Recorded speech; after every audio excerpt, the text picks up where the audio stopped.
manda y se hace, y después lo hiciste y dices, ¿qué hice? O sea, eso se aplica a millones de historias de la tecnología, que es como, hay que hacer esto, hay que hacer esto, hay que hacer esto. Está hecho. Uy, es re peligroso y asesina a un montón de gente. Ay no, ojalá no lo hubiera hecho. Y tipo, amigo, lo hubieras pensado antes. Eso pasa una y otra vez. Einstein y la bomba atómica. Totalmente. Ese es como el ejemplo más, para mí, dramático. Un ejemplo que no son los Beatles, mirá. Bueno, pero porque está esa cosa, ¿no? De ahora con la IA y que es evidente que va a tener un impacto en nuestras vidas y bueno, cómo es ese impacto y cómo lo podemos medir antes de exponernos a un quilombo, que es como, bueno, mejor pedir perdón que permiso y bueno, sí, regulemos, pero no detengamos la innovación, ¿no? Como esa lógica de eso ante todo. Como... Primero la innovación y después, bueno, las regulaciones, pero ¿se puede? No. Como... Para mí hay que calmarse. No, bueno, Hay de que hecho, calmarse. la historia esta que estaba contando antes de esta científica que se da cuenta que, bueno, los modelos están como muy mal hechos y que tienen como un impacto muy negativo, hace un laburo estudiando un programa que contrata el gobierno de Estados Unidos para hacer más eficiente la educación media. Entonces ellos tienen como la agenda política de, bueno, no, hay que mejorar los números en la educación.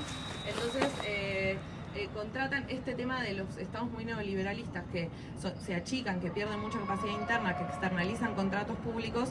Pasa que los oficiales públicos no tienen idea de cómo funcionan realmente las tecnologías, entonces ellos contratan este pack, que son también como las tercerizaciones demostraron que son mucho más caras de lo que se piensa, o sea que es mucho más caro externalizar contrataciones públicas que realmente tener capacidad interna en el Estado en números, ¿no? Como creo que es como un 3,85% más caro en general, como una cosa así. Eso es lo que está diciendo Milei, ¿no? De Google Pack para estados también. No, lo que digo es al revés, que el Estado dice que cuando se achica y externaliza contratos públicos, gasta menos plata de impuestos. Okay. Más de contrataciones de humanos, digamos, no de infraestructura. No, de infraestructura y de lo que sea. O sea, vos como Estado podés decir, no sé, yo tengo que hacer, por ejemplo, esto, ¿no? Tengo que mejorar una política pública, bueno, ¿qué necesito? Y necesito todo esto. Bueno, voy a ir a buscar proveedores, voy a hacer licitaciones y voy a ir a buscar proveedores, porque no tengo adentro de mi ministerio, de mi council, donde sea, no sé, programadores o gente que me puede armar este modelo interno, o no tengo una buena, por ahí tengo un convenio con universidades públicas, pero está desarmada esa red de trabajo colaborativo como de comunicación, entonces no tengo la tradición de pedir, por ejemplo, un grant para hacer un desarrollo para dentro del Estado por científicos de una universidad. Que eso era algo que se hacía pre-Reagan, de hecho, en Estados Unidos. Había mucha más red nacional de universidades y de institutos y de agencias, y entonces los proyectos nacionales se construían en esa misma red y también en un vínculo mucho más saludable con el sector privado, porque, por ejemplo, las universidades podían producir un montón de conocimiento, pero no se necesitaban a Boeing para que haga como prototipado de pedazos de cachos de cosas que se iban al espacio. Entonces, como una cosa mucho más saludable en esa articulación. Hoy eso no pasa porque el neoliberalismo sostiene que si el Estado tiene esa capacidad interna, va a ser un gasto muy grande, y si en realidad vos externalizás y desarmás toda esa red, finalmente vas a gastar menos plata del taxpayer, ¿no? Del contribuyente. Pero en realidad eso es, en los números, desde los 70 hasta acá, mentira, porque es mucho más caro externalizar continuamente, porque además la externalización, vieron que en la economía no se mide la plata que va a un lugar y listo, la suelto. Vos medís todo el impacto que tiene la plata pública cuando va circulando.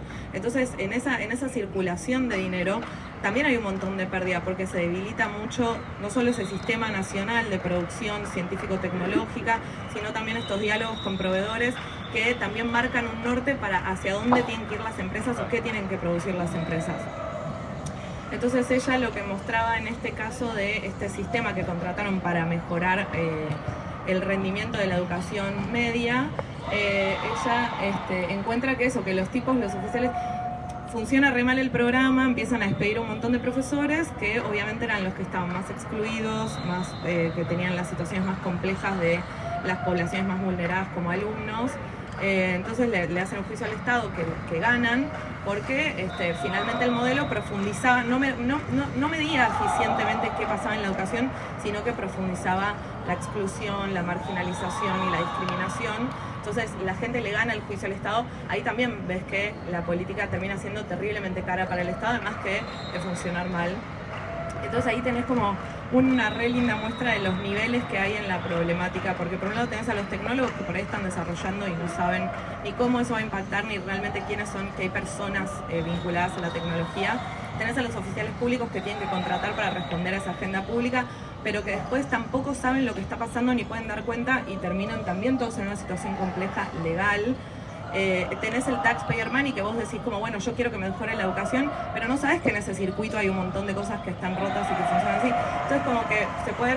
Y tenés a las universidades que dicen, che, ¿cómo no me piden a mí que produzco todo este conocimiento, que te produzca todo este pack de cosas y movemos la misma guita de los fondos públicos para como incentivar tanto los proyectos de alumnos como los proyectos ciudadanos? ¿Y quién se beneficia de que eso sea así? Los capitalistas. Claro, pero ¿qué de todo el sector de los capitalistas, que son como muchos tipos de personajes, dónde va a parar como realmente la ganancia de que eso sea de esa manera y no de la manera más económica, digamos, para todos, que sería que los recursos se utilicen de la manera más eficiente posible? Va a parar a los capitalistas, o sea, la gente que tiene esos fondos de inversión, claro, a esas empresas de desarrollo.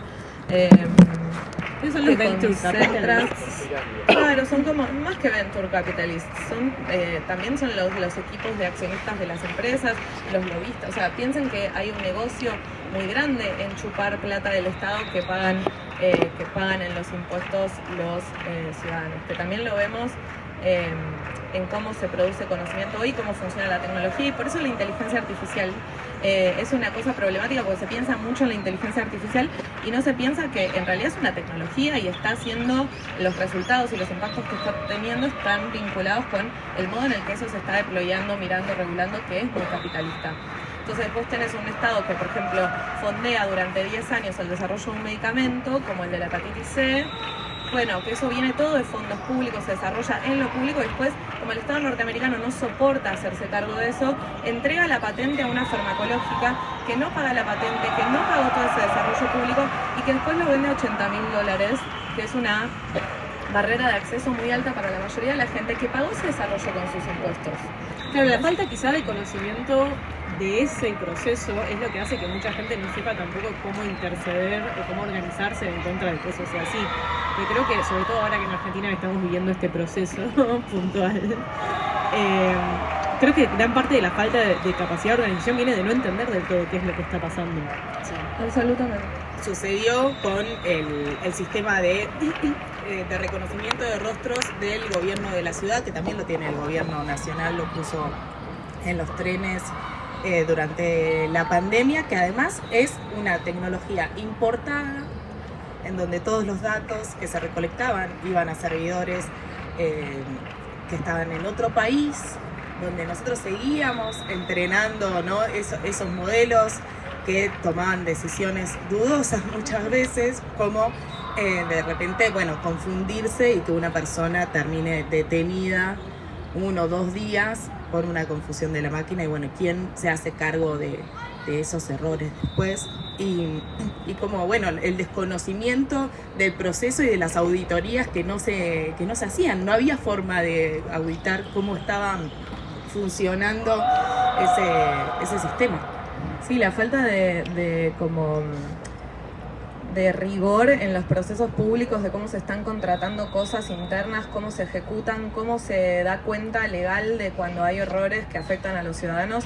Está habiendo como huecos muy grandes, por eso hay mucha gente que viene de la tecnología que está diciendo hay que regular, y cuando decís en un mundo donde ya el neoliberalismo está, o por lo menos la sed de violencia y la polarización que vemos hoy, alguien dice, no, hay que regular, el que no piensa como vos, que es la mayoría, te dice, sos un totalitario, te querés meter a regular la tecnología comunista. Sí. Es que creo que también hay es un poco lo entendí también hablando con vos estos días, porque tuvimos varias instancias de hablar de estos temas, que a veces uno piensa, o las personas piensan que el Estado es como una entidad superpoderosa, que en realidad es más similar a cómo funcionan los capitalistas que cómo funciona el Estado, y le exige al Estado cosas que el Estado en su práctica no es realmente capaz tampoco de hacer, de esa manera, porque no tiene los recursos, porque no tiene tampoco las libertades, o sea, como la libertad de movimiento, porque está en cada instancia también obturada por los intereses de distintos sectores. Entonces, cuando se dice el Estado es una mierda y no sé qué, o sea, ¿de qué estás hablando exactamente? ¿Qué esperás del Estado realmente para que te parezca una mierda lo que se está tratando de hacer? Sí, y en el tema de la inteligencia artificial es un problemón porque toda la infraestructura de la inteligencia artificial está en manos de 3 empresas. Que ese es el problema, porque vos decís, no, bueno, en Argentina tenemos que pedir servidores prestados para hacer esto. Está bien, pero en Estados Unidos también no se piden prestados, o sea, se hacen contratos carísimos donde no hay soberanía tecnológica, o sea, no hay infraestructura tecnológica y todo lo que le pasa al Estado, estas cosas que tienen que tercerizar, es como, bueno, ¿cómo volvés para atrás? Y hay 2 problemas muy grandes para volver para atrás. Uno es que el Estado norteamericano no puede en su base decir, no, la verdad, tenían razón, hay que agrandar el Estado. No, ¿entendés? Porque eso es ir en contra de una cultura que ellos invirtieron mucho en control, como realmente cambiar la mirada cultural de su población en relación a cuál es la función del Estado y como hablar en esos términos sería casi como eso, como bueno, nos convertimos en unos comunistas. Claro. Y lo otro que les pasa es que no tienen poder para regular, porque regular implica que tenés que tener un montón de gente adentro. No tienen poder para recuperar infraestructura, como decir, bueno, mira, yo te compro un pedazo de tu infraestructura. ¿Por qué no? Porque es más, funciona al revés. El Estado le pide, por favor, déjame regular un poquito todo lo que estamos haciendo con datos ciudadanos, con vos, y las empresas es como, bueno, podemos pasar por comités de ética, ayer estaba reunida en el día y me contaban científicos amigos que trabajan en Google cómo son los procesos para entrenar usando datos de personas que dejan datos y como que los tenés que tener 90 días y después los tenían como que ir como borrando continuamente para quedar medio lavados, pero también tenés equipos legales que dicen, bueno, agarremos todos estos grises más como superficiales que van a ser nuestros caballitos de batalla en cualquier, como para estar 100% seguros, y por atrás yo igual tengo toda la cantidad de datos que circulan, son míos. ¿Cómo lo puedes controlar? Realmente ya es inmenso a un nivel exponencial, o sea, creo que cada mes que pasa sin que esto se regule se vuelve exponencialmente más difícil de regular, porque ya no es solo, uno piensa, o sea, también eso, hay una gran brecha y cada vez es más grande entre lo que la persona, entre muchas comillas, común y corriente, que no está en tema de inteligencia artificial, piensa que es la inteligencia artificial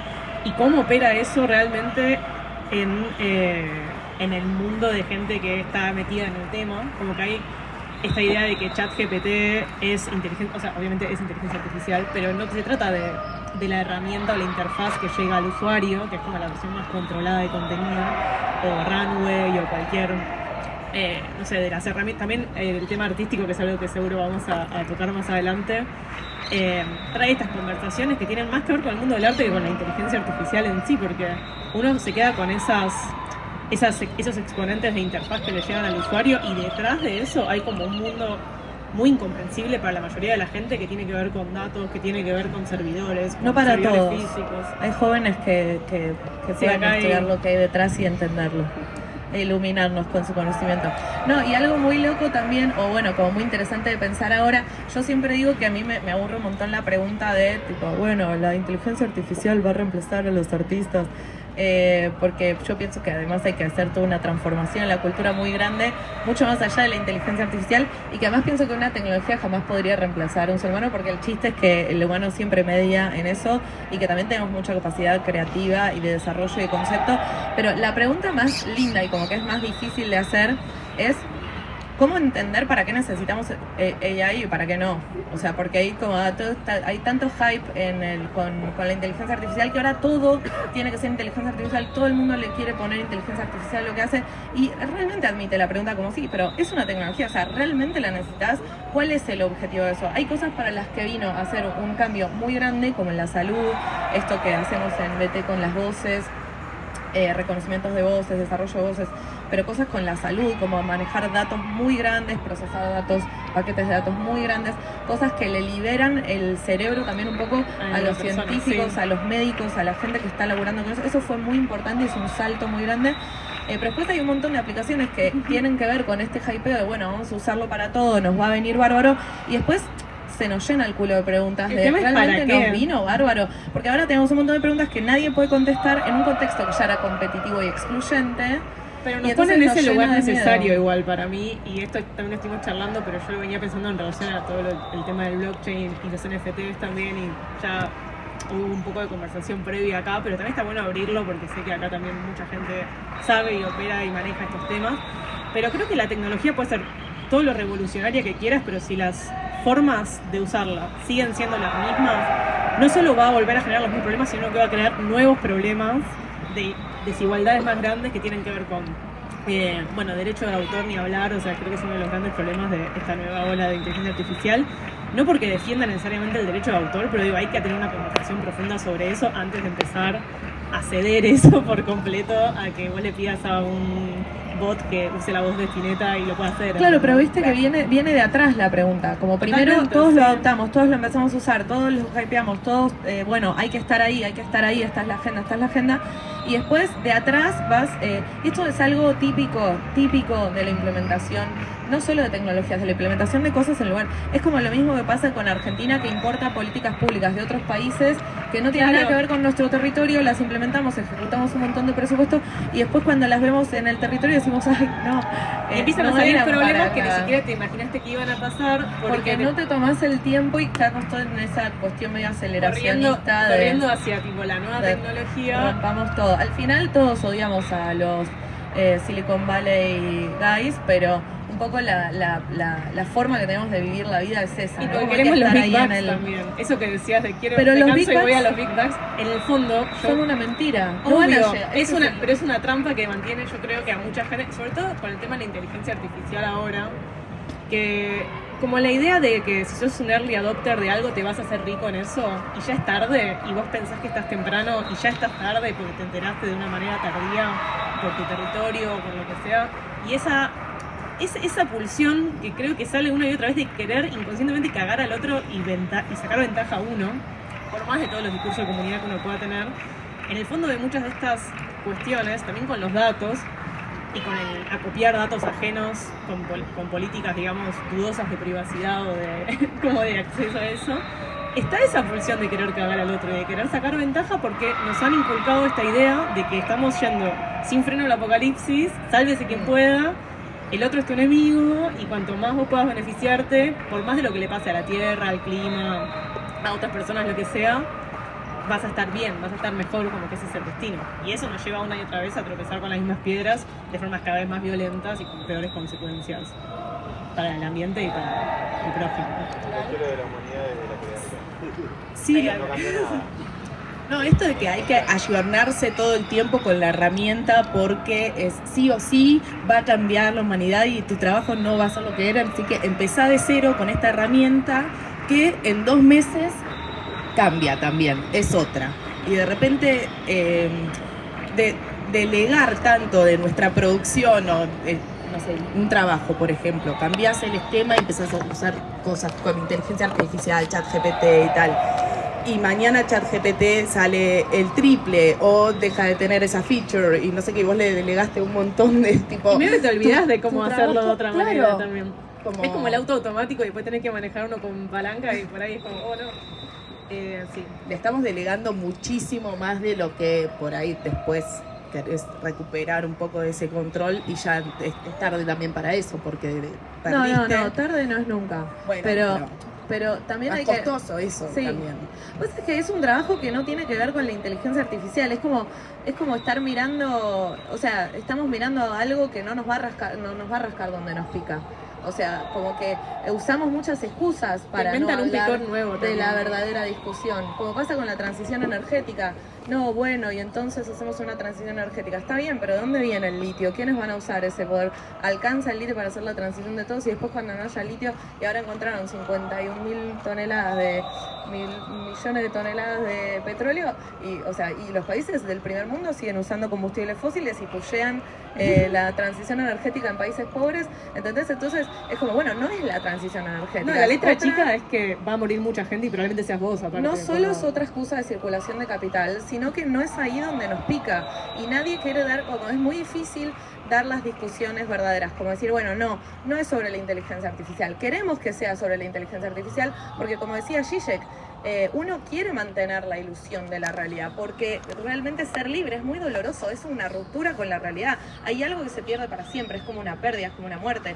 Y la vida cambia totalmente, o sea, tenés que encontrar sentido en ese saber que, bueno, que todo... Que tiene que ver con el arte también, con la práctica artística, que creo que también esto tiene que ver con el mercado del arte contemporáneo y diversas formas de comodificación del arte, que en un primer lugar, o sea, la expresión artística viene a darle sentido a eso, y cuando se transforma en algo discretizado, que solo se... Por ejemplo, esto de ChatGPT me puede escribir una novela y yo voy y se la vendo a Random House y sale y soy millonario.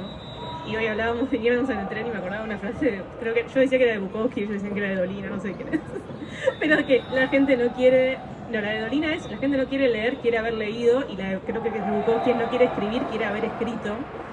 Y mi amigo que es profe de dibujo decía, la gente se reestresa cuando está empezando a aprender a dibujar, porque la experiencia de dibujar es muy movilizante y preferiría ya haber dibujado. Y la inteligencia artificial dibuja por vos, o sea, te permite haber dibujado, haber escrito, sin atravesar la experiencia de darle sentido a ese duelo del que habla Zizek, del darte cuenta de la realidad.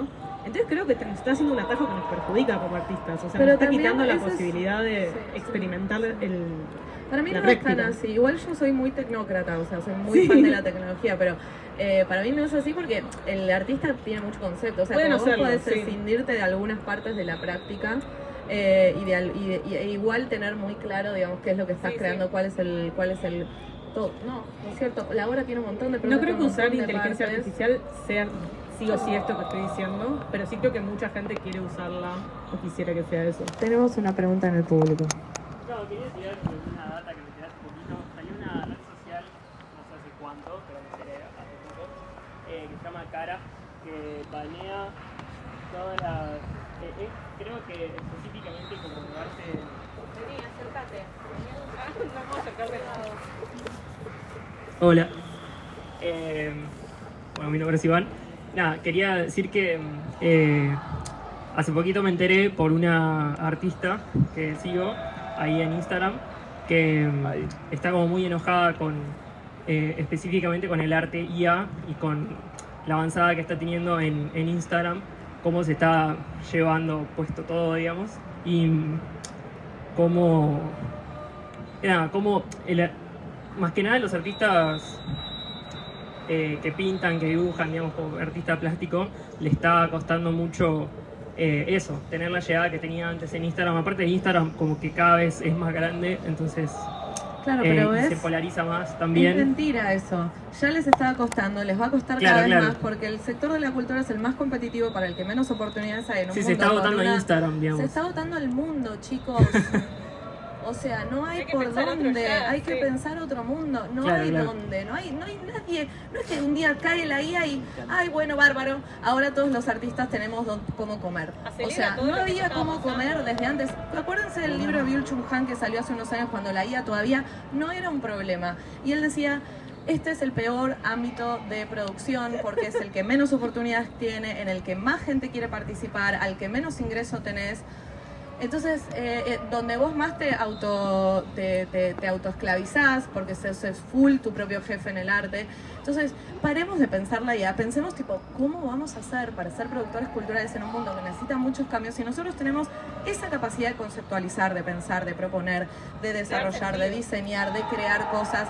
Capaz no es en el campo específicamente de la cultura, y no digo que no haya que haber producción artística, digo que además de la producción artística, que por supuesto, obvio, todas las refes de quienes diseñamos también vienen de todo un mundo que piensa en lo estético en términos amplios, pero todo ese mismo pensamiento puede estar circulando en otros campos, que son los campos que más necesitan repensarse, y necesitan repensarse desde el consenso, porque la radicalización del cambio no existe más, no tiene más sentido.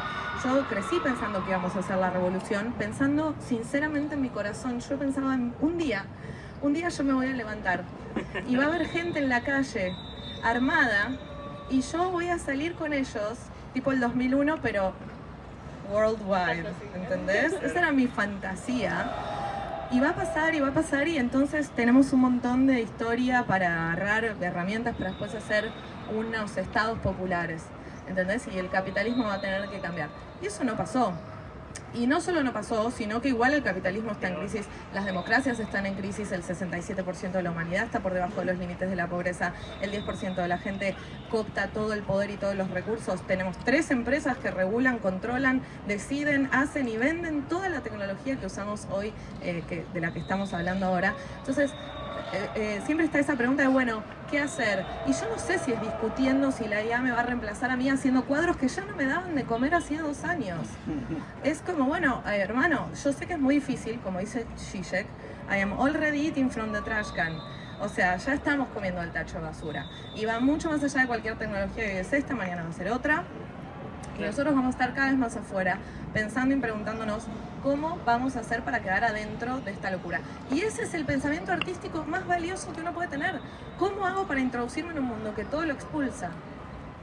¿No es un problema estar todo el tiempo pensando en términos del capitalismo?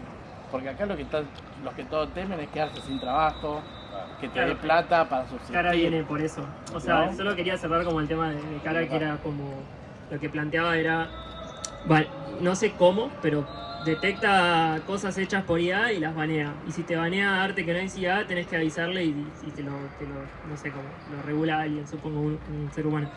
Y hablaba como de la propiedad intelectual, digamos. O sea, como ese es el principal problema. Como que la IA está entrenada con cosas que son privadas, digamos, o sea, arte que hizo gente que no consintió, digamos, para entrenar esa inteligencia, y que está ganando mucho terreno, digamos, entonces como por eso surgió. Es como tapar el sol con un... O sea, si no hay regulación de lo que pueden hacer con los datos... Lenny y Juli, a decir lo que querías decir. No, quería que terminara lo de Cara. Ok. En el mundo de los NFT también viene pasando eso, es algo que a mí hace un tiempo me viene preocupando, que es que vos podés mintear la obra a otra persona y quedarte, o sea, como que no es la obra en realidad, es el NFT de esa obra. Por yo saco una foto de Gala y la minteo yo, digo es mi obra, y Gala no sabe y por ahí o nunca la ve, y Gala no puede hacer nada porque no está en el mundo del NFT y por ahí no tiene a nadie que le diga, o tampoco, incluso creo que si tuviera alguien no puede hacer demasiado tampoco. Y ese token es mío, o de la persona a la que yo se lo venda. Y es una cultura que se basa mucho en la escasez de esa foto de la cara de Gala que yo saqué. Entonces, ahí no es un tema de que estamos descentralizando la propiedad intelectual, estamos robando. O sea, como que si las reglas siguen siendo estas, digo, ahí es muy de las estafas piramidales también. No estoy diciendo que el NFT sea una estafa piramidal. Y de la relación pero digo, hay problemas ahí. Porque está basado en la escasez. O sea, el NFT era como, bueno, el blockchain es una promesa de una tecnología mucho más horizontal, colaborativa, de menor cantidad de concentración justamente de poder, ¿no? Como una posibilidad de descentrar y también de tener mayor seguridad en esa circulación. Y sí, de vuelta, la tecnología nunca es el problema. Después, si lo hacemos en el mismo contexto de la circulación del arte contemporáneo, el tratamiento que le damos a las obras es el mismo de, bueno, cosas de intercambio a las que les agrego un valor arbitrario porque se me canta, porque estamos en el capitalismo y puedo, de vuelta, o sea, estamos usándolo para las mismas como lógicas capitalistas. Y si queremos hablar en otros términos que no sean del capitalismo, o sea, trascender las ideologías y los sistemas, porque obviamente no todo el tiempo se puede enunciar continuamente la palabra capitalismo cuando uno discute, pero tiene que ver con esto, o sea, ¿dónde está el valor artístico en el mundo, en un mundo, o sea, si pensáramos como que lo que tenemos hoy en el arte y la cultura tiene que ver con un rol como más capitalista, ¿no? Yo produzco, eso genera un valor, ese valor va cambiando, es un valor arbitrario, vendo, compro, y entonces el artista es la persona que tiene específicamente como este superpoder de poder decidir lo que hace con su vida y hacer realmente lo que quiere, y el resto tiene que estar desposeído en el mercado del trabajo y hacer lo que, tipo, amigos, sos parte de una... Bueno, pero el médico también... un millón además, porque la mayoría de los... O sea, también está este mito que sigue vivo del artista torturado que tiene 10 trabajos y después en su tiempo libre como que ama su práctica, entonces se queda por la... que soy yo y digo, somos muchos. Bueno, pero por eso el artista sigue eligiendo estar en esa relación, o sea, prefiere tener esa relación con el trabajo, esa relación de marginalización económica, para poder seguir haciendo su obra porque le parece que la obra es importante, es algo identitario. Y en realidad el quehacer artístico es como también parecido a la parte más como a la filosofía, ¿no? Son cosas que son intrínsecas del ser humano. Entonces hay como una parte artística, por lo menos en cualquier persona, y después el arte se convirtió en un universo de producción de valor disciplinar, etcétera, que tiene un espacio en la sociedad, que tiene una caja donde pertenece, y eso es mucho más atajante que lo que verdaderamente es la función del arte, lo que uno puede vivir como práctica artística. Casi está disociado. Y había una película de Orson Welles que era sobre un falsificador de cuadros que dibujaba, que hacía como igual que el estilo de Picasso, entonces como Picasso estaba muerto, él hacía como Picassos que nadie había encontrado y los vendía y estaban en museos. Y un poco, bueno, la película está buenísima, se las recomiendo, se llama F de Falso. Y lo que te quedas pensando después es tipo, todo este mundo del arte es un loco malo, o sea, como, y eso era en los 70, ponele. Como que realmente contaban anécdotas y cuestiones relacionadas a cómo chequear la originalidad de una obra. O sea, yo digo, y más con el arte contemporáneo o abstracto, no sé, o sea, se imaginan la millonada de circunstancias en las que no importa quién lo hizo ni cómo lo hizo, pero lo que importa es quién lo capitaliza y lo vende y a cuánto lo vende, y ese dinero de qué manos va también, si vuelve al artista o a la comunidad artística de la que ese artista también se nutrió. Por eso, finalmente lo que pasa en los NFTs es algo que venía pasando hacía muchísimo tiempo en el arte. Está pasando ahora y con las la inteligencia discusiones artificial. copia original y las discusiones de quién posee las cosas son las discusiones del capitalismo, no son las discusiones del arte. Sí. Y cuando miramos la inteligencia artificial estamos en las discusiones del capitalismo, no en las discusiones de la tecnología. Esta es la parte más difícil de discutir estos temas, que se quiere como atajar toda la condición de producción, de circulación, de regulación a una cosa en particular. Y en realidad si no miramos las cuestiones estructurales macro de cómo hacemos las cosas que hacemos, es muy difícil realmente cambiar el modo. Por eso la gente también se siente muy powerless o impotente. Porque vos intentás cambiar cosas y quedás todo el tiempo agarrado de vuelta, porque no es por ahí, o sea, hasta que no demos esas discusiones sinceramente y sin pelear, ¿no? Como con esta idea de realmente generar acuerdos.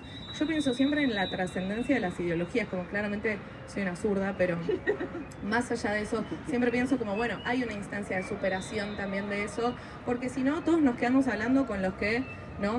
Todos pensamos igual y es como súper fácil ese diálogo, y después estar en la vereda enfrente y tener que hacer un acuerdo con otra persona que copta algo de poder y que realmente está parado en otro lugar y que vos querés llevarte un pedazo de lo que querés hablar, que es macro, que es, no sé, por ejemplo ahora estoy haciendo un proyecto de reemplazo de externalización de contratos públicos en un council en Estados Unidos y digamos el diálogo tiene que ser muy, o sea, yo tengo que demostrar 0% que soy zurda, ¿entienden? Es como, bueno, esto no existe, yo soy full tipo republicana, aguante Estados Unidos, pero bueno, miren, o sea, estos contratos que hacen son carísimos y la externalización y el reemplazo de estas externalizaciones no solo ahorra plata, sino que hace un montón de transferencias a universidades, a ciudadanos o a lugares específicos. Entonces, todo ese aprendizaje de consenso, para mí estar en Estados Unidos también era un esfuerzo, es un esfuerzo muy grande. Entonces pienso como en esas flexibilidades que hay que generar para trascender, como sí, bueno, ¿por qué no te vas a Rusia? Me dicen los libertarios. ¿Por qué no te vas a Rusia si sos tan sur? Ahí te viniste a Estados Unidos, al final te encanta el imperio, ¿entendés? Te encanta estar. Vos tenés que estar con eso y pensando y diciendo, bueno, igual tengo que laburar con esta persona, igual tengo que negociar con esta persona, igual algo le tengo que dar, pero algo me tengo que llevar. En relación a los memes con los que movemos un poco esta charla, erotizar ese encuentro también con la diferencia y con lo que nos molesta. Ayer nombraste Crash, que es una de mis películas favoritas de la historia, pero esa cosa de divinizar lo que nos da miedo y lo que nos genera como algo frío y distancia, como romperlo y erotizarse con eso, creo que es una técnica muy efectiva para encontrarse con lo otro y no temerle tanto a, por ejemplo, empezar a charlar con un libertario. La seducción es una muy buena estrategia para destruir como barreras ideológicas también. Hoy la Unión Europea instó a Facebook como a dejar de robarle datos a la gente para entrenar IA. La Unión Europea creo que es como el único que más o menos está intentando regular hace un tiempo, pero siempre la gobernanza va como por atrás, ¿no? Siempre corriendo atrás. Seguramente no, la mayoría de los diputados y senadores del mundo, digamos, no tienen tanta idea de esto que estamos hablando. También hay una brecha ahí hasta generacional, ¿no? Hay un montón de aspectos.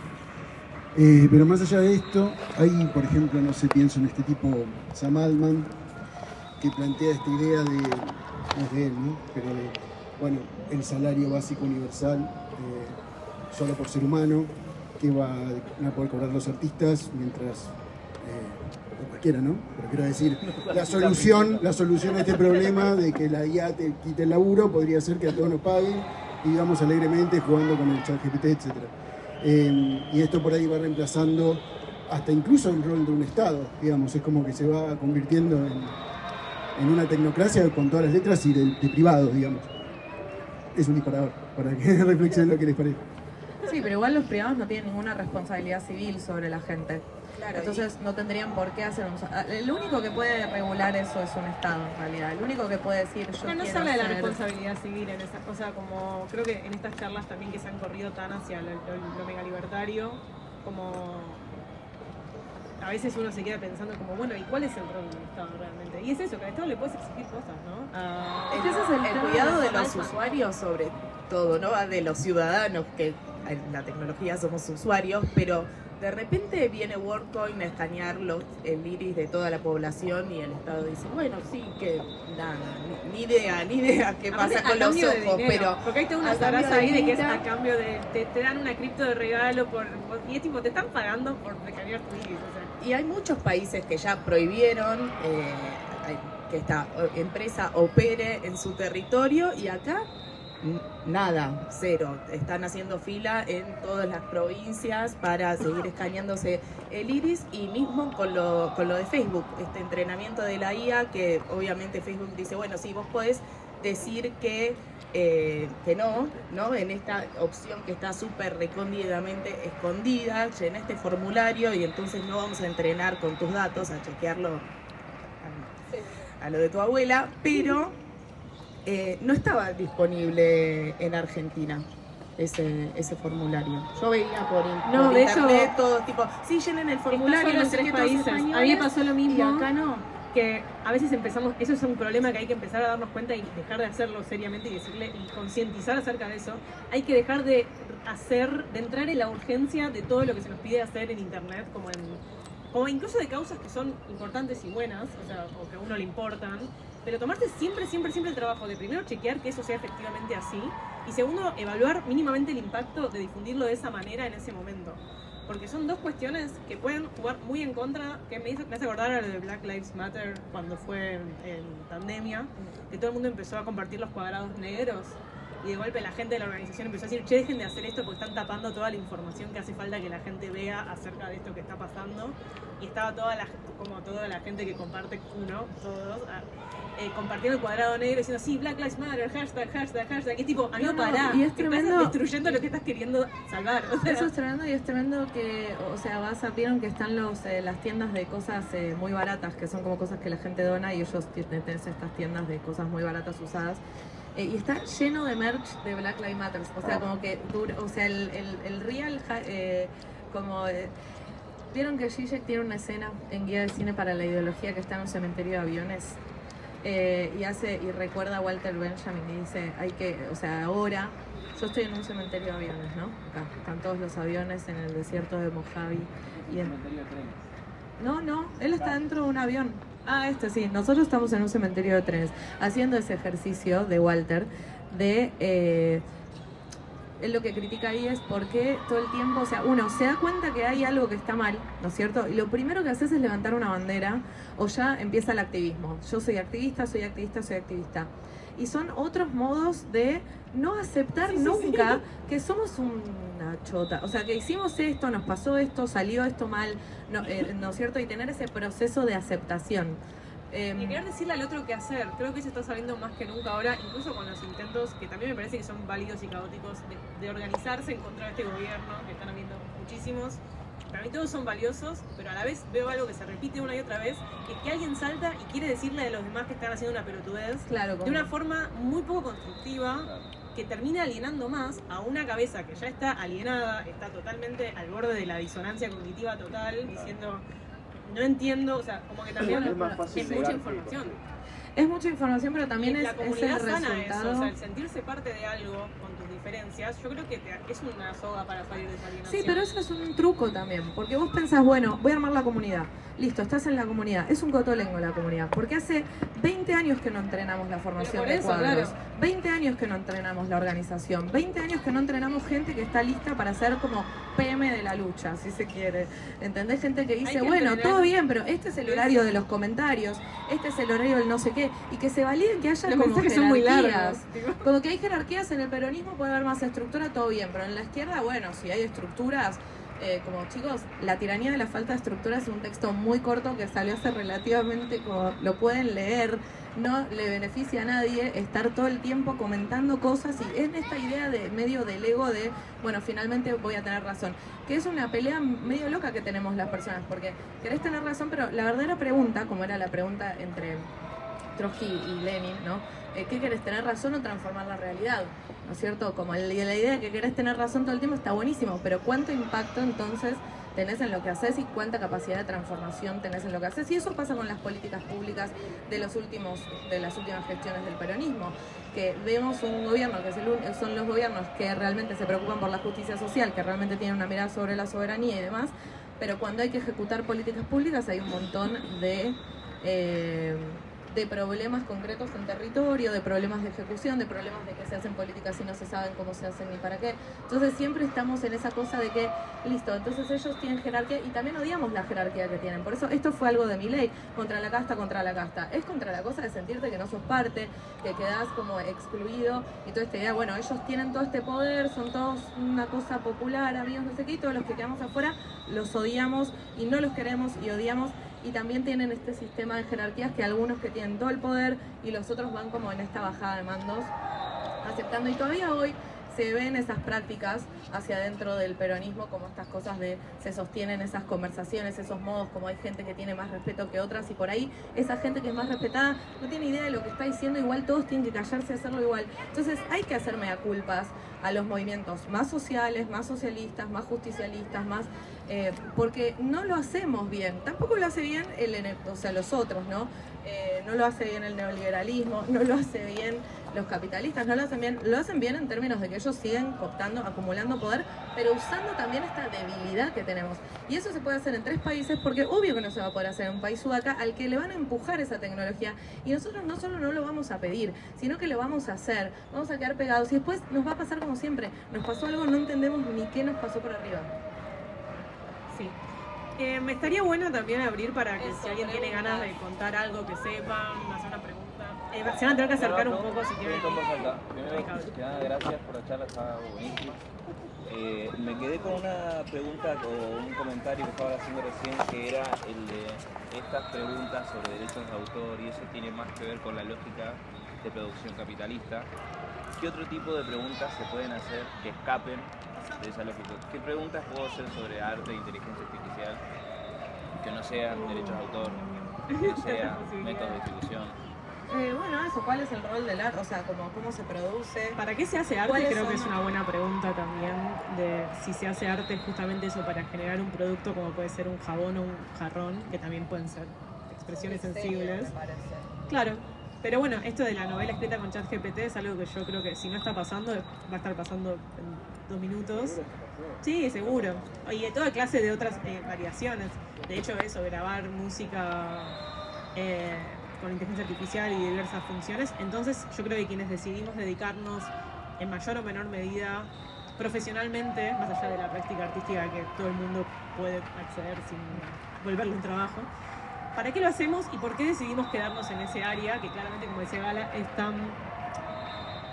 tiene tantos problemas más que quizás si quisieras, por ejemplo, meterte en otro campo que sea un poco menos contradictorio también, creo, en sus supuestas, como el valor también de la originalidad y de la innovación, pero a la vez todo lo que funciona a nivel comercial es lo contrario, o sea, es la replicación de lo que ya está funcionando en las plataformas también de servicios de contenidos como Spotify, Netflix, etcétera, discográficas, las que existen y bla.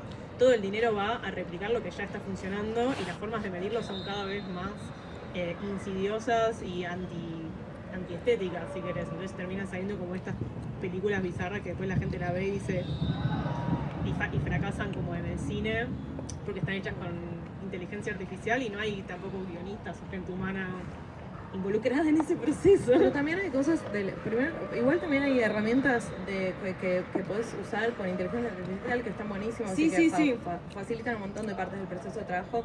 Pero además de eso, falta estudiar. No se puede darle preguntas a los demás.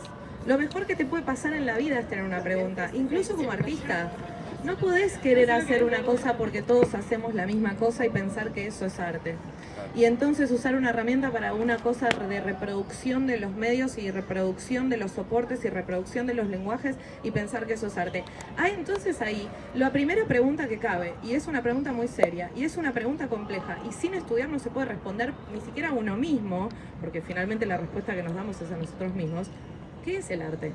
Porque si es esta idea de que es producir imágenes o cosas y entonces eso tiene que circular y entonces la inteligencia artificial nos va a reemplazar en eso, yo por ejemplo pienso que no es así, o sea, el arte no es eso y puede estar en otro lado. ¿Qué es el arte, Gala? ¿Qué es el arte, Gala? ¿Qué es el arte? Es dormir una noche de invierno afuera.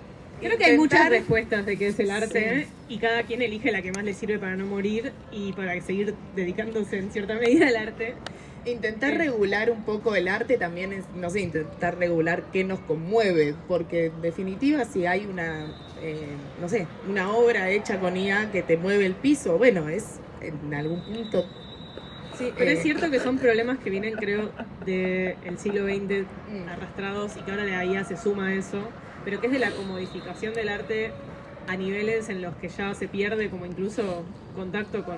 No sé, el caso de la comunidad es muy ilustrativo para mí, que cuando hay una comunidad en la que surge un lenguaje artístico innovador y alguien de esa comunidad, Madonna con el voguing, por ejemplo, es un buen ejemplo, yo la amo a Madonna, no la quiero bardear, pero el voguing sale de una comunidad hispana latina de Nueva York, de gente LGBT, y bueno, y después alguien agarra esa expresión artística que surge de esa comunidad y la comodifica, la vende y la vuelve, no sé, una marca registrada. Pero por eso, la creación de productos artísticos, vamos a decirlo así, no es el arte en sí mismo. Hay que y la práctica artística puede ser muy grande, y yo creo que yo había entendido que después de el Mejitorio, que demostró que los límites del arte son que sí, más no, absolutamente flexibles, infinitamente flexibles, y con la idea de la instalación y que realmente el autor es el que dice esto es la obra, y porque sí, porque bueno, y entonces ahí hay un poder absoluto de decisión.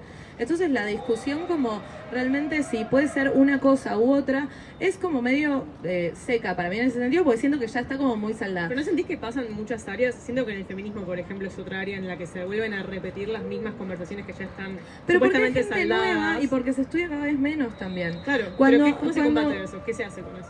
Cuando Cristina Kirchner habla, ¿qué sentimos nosotros? ¿Qué sentimos? Que estamos muchas cosas, pero sobre todo aprendés. Ella te da una clase, tira un montón de data, te puede gustar, no gustar, lo que quieras, no me interesa, pero ella te da una clase, te dice una serie de cosas, te explica las cosas y vos te puede caer como muy mal, pero vos sabés que estás escuchando cosas que te amplían la información sobre un tema complejo, que ella agarra la complejidad y la navega y la resume y la reduce y te explica cómo ese nivel de complejidad vos te va a cambiar tu vida personal. Y eso es muy difícil de hacer. Eso es muy difícil de hacer sin estudiar, sin sentarse, sin pensar, sin estudiar, sin sentarse, sin pensar, sin preguntarse, sin ver cómo, sin hacer el ejercicio de producir ese conocimiento. Eso para mí es más artístico. Ella hablando ahí en ese coso y nosotros todos llorando, diciendo por favor dame más de esto, o sea, es como una rockstar del conocimiento y te ordena un montón la realidad. ¿Cuánta gente dice por Dios, volvé, te amo? Yo entro a veces a las publicaciones, la gente tipo te amo, volvé, te amo, te odio. Y es como, me encanta, es como una Taylor Swift, pero de la política y de que realmente tiene una operación sobre nuestra vida real. Perdón, termino porque era como conclusión de la anterior que me quedé pensando. Igual, cuando decías esto pienso en la mayoría de los que escuchan a Milei piensan lo mismo cuando lo escuchan a Milei, los que lo bancan, ¿no? Pero bueno, ahora, le falta estudio. Y en esto no sé, yo sé que la gente dice sí. como, no hay que echarle, bueno, le falta estudio, para porque mí cuando también. vos haces preguntas muy concretas, que requieren tener un mínimo de estar enterado de cómo funcionó la historia, y los pibes no pueden responder porque no saben, te das cuenta que sí, hay un fanatismo y seguro les debe parecer muy convincente, pero una cosa es estudiar y partir de la base de que hay una tradición de discusiones, de temas, de estudios que se han hecho, de todo lo que ha pasado en la humanidad hasta acá, y como eso no puede haber discusión si no partimos de la base de que eso existe, Es como el eso terraplanismo, está hecho. Sí, pero perdón, era solo un comentario para hacer la pregunta, o sea, igualmente por eso, porque son diferentes visiones, yo entiendo y comparto más bien tu visión, no del todo igual, pero bastante, pero lo que yo me pregunto es, yo creo que desde cierta cuestión contracultural se viene pensando mucho distopías desde hace mucho tiempo, yo siento que pienso en términos distópicos hace mucho tiempo. Creo que la distopía como que ya llegó y ya está más que lo que Y era pensábamos. mucho menos linda de lo que Sí, pensábamos. sí. Lo que digo es que esto que decía es para completar la pregunta que había empezado a hacer y no concluía ahí, que es este tipo como Sam Altman piensa un futuro, este futuro del salario universal y no sé qué, y no sé bien cómo es, pero tiene una idea de futuro, plantea una idea a futuro. Hasta humanitario, de una forma muy falopa. Sí, es una extraña lógica del capitalismo, hasta parece algo no capitalista, dicho en esos términos, por más que no Sí, es lo como es. medio marxista, porque es Ok. esa idea de que te liberás del trabajo. Claro, por eso lo quería introducir en la conversación. Ahora, ¿cuáles son los futuros que nosotros podemos pensar? Porque creo que es necesario que empecemos a pensar en términos de utopías más que de distopías, de alguna manera, aunque sea empezar a proponer formas en la cual podemos organizar esto de otra manera, ¿no? O si no es dejarnos llevar por a dónde nos lleva. ¿Cuál es la pregunta? ¿Cuáles son las formas? ¿Cuáles son las formas? Y yo creo que ahí hay algo que tiene que ver con el artista, o sea, el artista y el arte por fuera de un mercado, por ejemplo, donde existen... ¿Qué? No, igual no... responde... Si ustedes Dale, escuchan, sí. si ahí se escucha... No, que un poco es... Oímos la voz. Yo creo, no sé, o sea, digo, es una propuesta, como pueden haber millones, pero me parece que tiene que ver con esta idea de qué hacemos con el arte como mercado. Cuando vos lo pusiste en términos de el arte o el feminismo, bueno, el feminismo mal que mal no es un mercado, o sea, digo, no tiene productos, Pero hay no tiene... gente que está tratando de hacer Hay gente productos que con el feminismo. hace productos de esto, pero en cambio el arte es un mercado. Y los artistas nos tenemos que preguntar si el poco tiempo que tenemos, porque tenemos que tener otro laburo para poder hacer eso, el poco tiempo que tenemos lo hacemos porque nos conmueve algo y porque queremos salir del universo y abstraernos a eso, a conectarnos con nuestra obra, o si lo que estamos haciendo es algo que se pueda vender. Entonces me parece que ahí hay algo que tiene que ver con las políticas públicas y que tiene que ver con cuáles son las cosas que se convierten, o sea, que funcionan para el mercado y que tendrían que serlo, como, no sé, los jabones que estábamos charlando, y cuáles son otras que tendrían que acompañar políticas públicas, porque el mercado del arte no deja de ser, o sea, digo, el mercado de los NFTs es exactamente lo mismo. Entonces, ¿por qué hago jabones? Y porque, qué sé yo, la gente se tiene que bañar y que o sea, ahí lo compra, la venta, se usa, no te conmueve. Ahora, cuando queremos tener educación, cuando queremos tener gente comprometida con lo que estamos sintiendo, con qué es lo que estamos creando, por qué estamos viviendo, de qué manera estamos construyendo, y bueno, el arte ahí sí tiene un rol. Y tiene un rol político, y tiene un rol social, y tiene un rol de conexión. Y me parece que ahí, esa es o sea, como yo veo, un punto de fuga y una utopía donde los artistas están bancados para poder hacer producción, ¿me entendés? O sea, como que tiene que ver con eso. Le damos a la sociedad ese espacio, le damos a la sociedad ese espacio de ocio, de poder conmoverse, de poder ir a un museo, querés producirlo, querés consumirlo por fuera del mercado del arte como lo conocemos hoy. Hermoso. Creo que el ejercicio de pensar utopías es re importante. Yo tengo una. Mi utopía es en el futuro, nosotros ya no tenemos, ¿no es cierto?, la división disciplinar y división de ámbitos de la vida. Los artistas somos como una especie de agentes que producimos obra, pero también producimos ciencia, trabajamos en política, trabajamos en un montón de lugares. Un mundo dirigido por artistas, digamos. Un mundo donde los artistas como son los solucionadores de problemas, como tipo la mente más abstracta que se pueda encontrar en el mundo. Entonces los tipos llaman a los matemáticos y llaman a los artistas y entonces los tipos se sientan y dicen, bueno, ¿cuál es el problema? Y entienden toda la complejidad de la navegación de eso y proponen estrategias de trabajo, y en el medio puede haber como producción de obra, retomar referencias y como relacionar, pero los pienso como los agentes de la interconexión de los mundos del futuro, como los que van a poner en relación todos los nodos de la red y van a como disminuir el ruido del gran problema con esa capacidad creadora de encontrar conexiones, y un poco soluciones. Como los pienso también a los artistas del futuro como más el artista renacentista que decíamos al otro día. Estaba pensando en eso, porque muchas veces los artistas de ahora que mejor les va económicamente, no quiero, tirar palos a nadie, no son ese tipo de artista, no buscan conexiones, buscan replicar. Eso es el artista capitalista. Por eso hay que hacer esa distinción, creo, y en este ejercicio de pensar utopías, que también es muy Mark Fisheriano, que es mi Zizek lo que es Zizek para vos es Mark Fisher para mí. O este concepto incluso de los futuros perdidos, que es retomar cosas que en algún momento se empezaron, que con internet hubo muchísimas, como cosas que podían haberse disparado para un mundo totalmente distinto y se cancelaron y se cercenaron de distintas maneras para que eso no suceda. Entonces no es que ni siquiera hace falta imaginar del todo un mundo totalmente distinto, sino que podemos agarrar un montón de cosas que fueron abortadas en el papel y decir, che, ¿y esto si lo hubiéramos seguido, qué onda?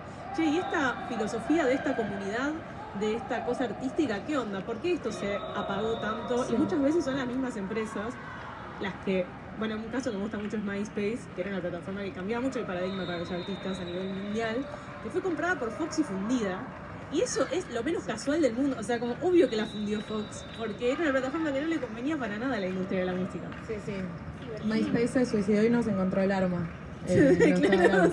Y Tom nunca más hizo nada, se dedicó a Mi primer vivir su amigo. vida con los... Claro, era tu primer amigo en MySpace. Con la liquidación que de lo lo que le quedó de la liquidación de la empresa. Algo así, 500 millones. Bien. Y después él se fue a viajar por el mundo, Bien por él. ¿no? Como es fotógrafo. El No es caso como de uno de estos de Marx Silicon también. Valley que fue a apostar a otra empresa para No, seguir y no pero sé no qué. sigan la roja, dijo, ya está, yo ya lo hice, No, ustedes lo cortó ahí. arruinaron, me voy.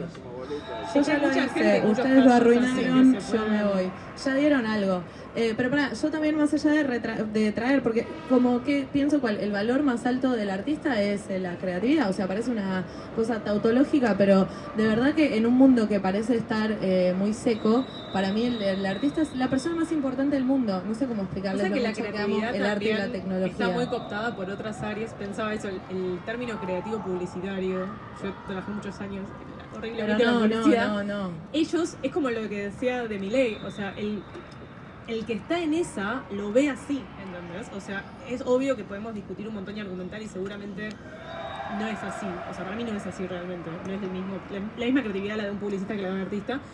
Pero en ese ambiente, en ese contexto, es así. Lo mismo que para el que está enamorado de Milei, lo escucha hablar y siente probablemente algo muy parecido a lo que nosotros Pero sentimos es que Cristina. sí, son así y esas cosas existen como esas discrepancias Y esos esas mundos paralelos que prácticas. están también, Pero es siento como que hay que tratar cuando de le preguntaron verlos. a Mariana Mazzucato, como ella explica todo su último libro en una entrevista y el entrevistador le pregunta, ella habla de este rol del Estado, como el rol del Estado en la innovación, en la tecnología, qué sé yo, y el tipo la escucha como ella habla sola, además, no sé, 20 minutos te tira tipo un montón de información, vos quedás con ideas, medio Cristina, pero de la economía. Y el tipo le dice, bueno, pero en los estados hay mucha corrupción, o sea, como muy lindo lo que estás pensando, pero estás pensando un modelo de estado que funciona bien y en general el estado tiene un montón de problemas. Y ella le dice, mira, si yo tengo que arrancar pensando el futuro con miedo a la corrupción y no puedo poner ninguna idea de lo que se puede hacer porque tengo miedo a decir esas palabras, porque entonces lo suelto, es corrupto y lo suelto. Y esa es la pregunta de siempre. Bueno, y cuando vuelvas microscópico al Estado, ¿quién va a velar por los derechos de las personas? Entonces sí o sí tenés que hacer el ejercicio de imaginarlo e imaginarte laburando para algo que después te va a permitir de alguna manera ir atacando los problemas sistémicos Totalmente. que están ahí. Y entender, pero bueno, ahí también, o sea, lo escuchaba a Milei hablar del anarquismo y del anarcocapitalismo y digo, un poco somos todos a los 13 años cuando queremos un mundo, cuando dice si todo el mundo estuviera en esto, no habría guerras y nadie atacaría al otro. Y es como, me aterra lo parecido que es a lo que yo quisiera también, ¿entendés? Y eso para mí es algo que hay que prestar atención, porque quizás haya más, no con Milei, que, o sea, bueno, que hay destrucción, pero quizás con mucha gente, sobre todo los adolescentes, como hay muchas conexiones ahí, que es importante no, como esto de divinizarse con la diferencia, como aprender a hablar con el que piensa algo completamente distinto, con el creativo publicitario, con el político corrupto, con tipo, aprender a ver qué tenemos en común también, aparte de las diferencias, que son muchísimas, pero también tenemos un montón de coincidencias y ahí también podemos construir.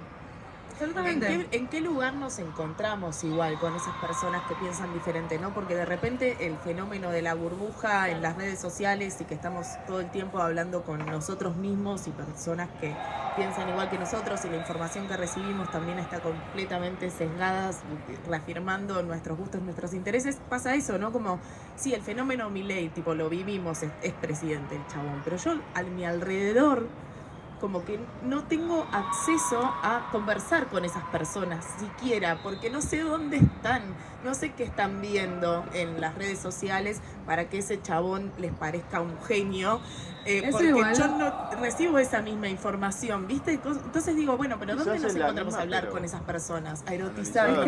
Bueno, Twitter es un buen lugar, ¿no? Es un mal lugar, es un mal lugar, pero es un buen lugar para hacer eso. Te podés exponer a estar con otros, pero no es lo mismo. No es lo mismo que tener que construir algo con alguien que está en la vereda enfrente. No, y eso depende un montón de cuánta capacidad una tiene también como artista de meterse en espacios que no son los espacios de circulación propios. Claro, y donde te vas a sentir incómodo e interpelado todo el tiempo. Y eso es que te vas a sentir muy creo incómodo. Lo más valioso. Exactamente, también. Eso es muy difícil.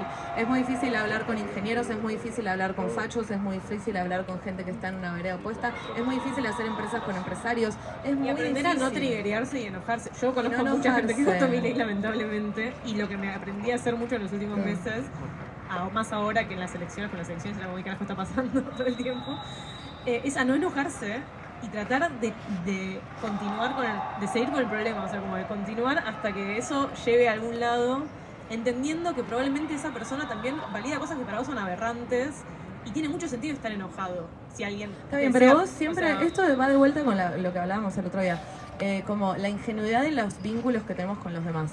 O sea, porque vos, el tipo te cae mal, claramente no piensa igual que vos, pero él tiene algo que vos querés. Vos tenés algo que él quiere. Pero si no, ¿para qué hablas con alguien? Alguien que es homofóbico, por ejemplo. Abiertamente homofóbico, tipo nivel, son como lo que dijo Mondino, no me acuerdo qué era, como lo de los piojos.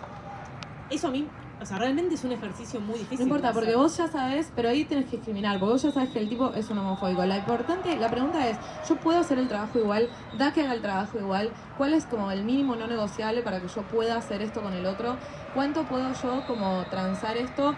Y digamos, y después qué vía de escape yo voy a tener para no como envenenarme con hacer algo con alguien que es tan diferente. Y habilitar tu emoción y también. Y entender que tenés un objetivo y un punto final. O sea, yo estoy en Estados Unidos, no voy a vivir, no me voy a hacer una green card. O sea, es un proceso, es un momento, es un intercambio. Y pasa todo el tiempo acá también, cuando tenés que hacer un trabajo práctico con alguien que odias, por ejemplo. Y con algo mucho más chiquito. Bueno, me tocó cursar materias comunes de un TREF el año pasado con gente que votaba Milei. Y fue muy interesante, realmente. Porque era un contexto de materia, creo que era una de las comunes. Se me confunde. Bueno. Sí, tipo problemáticas del mundo. No, era la que justo ves los 90 y historia de la 90. No. Introducción a las problemáticas del mundo contemporáneo. Cuestiones. Y cuestiones. La materia se llama cuestiones. Cuestiones de sociología, política y un pibe llegó a exponer muy articuladamente cierto como apoyo a las políticas económicas de la dictadura militar. No, más allá de que para mí, o sea que no, pero se metió muy con la economía, que también es un truco, creo, para poder como agarrar algo sin hacerse cargo del todo. Y fue muy difícil tener esa conversación, porque la mayoría estábamos entre traumados, porque era justo la semana de las elecciones, estábamos como todos, había como unas personas que se recalentaron y empezaron a bardear, se convirtió en algo que fue muy difícil de procesar, porque estábamos todos hechos mierda, o sea, nadie estaba para tener esa conversación en ese momento. Y era una gran oportunidad, pero nadie estaba para tener esa conversación en ese momento, porque quizás incluso había argumentos, había formas de charlar, había un montón de cosas, pero emocionalmente estábamos todos muy destruidos. Y me quedó ese sabor amargo después, de decir, ¿qué nos pasa si en un ambiente que incluso podríamos decir que es más donde vos te sentís más a gusto que seguramente ese pibe, que debe estar mirando para todos lados y no está lleno de zurdos acá. Que ahí me di cuenta, como digo, hay algo dentro de mi forma de encontrarme con esta otra edad que está totalmente compuesto. O sea, Lo que pasa es que no estamos entrenados para estar con gente que piense distinto, al contrario. Bueno, a mí me cuesta un horror, yo creo que es ¿vieron las bailarinas que son muy flexibles? O vos le decís, qué flexible que sos, y te dicen, no soy naturalmente flexible, realmente te soy re dura, tuve que entrenar toda mi vida para tener esta flexibilidad. Bueno, a mí me pasa lo mismo, pero con el tema de pelearme. Es como que yo estoy naturalmente entrenada para pelearme y es muy difícil para mí generar consenso y generar discusiones y estar en espacios donde el otro está diciendo exactamente lo que aborrezco y lo que generó la pobreza en el mundo, ¿entendés? Como que nosotros estemos donde estamos y tener que decir, sí, claro, por supuesto, buenas tardes, ¿no? Y tener que esta cosa de estar con otros que piensan distinto, que mucho te hace este empuje de cómo le vas a hablar, qué estrategia vas a hacer para hablar al otro y meter algo de tu programa. Ese es el ejercicio. No puede ser todo peleando, porque entonces somos igual de estúpidas que el enemigo.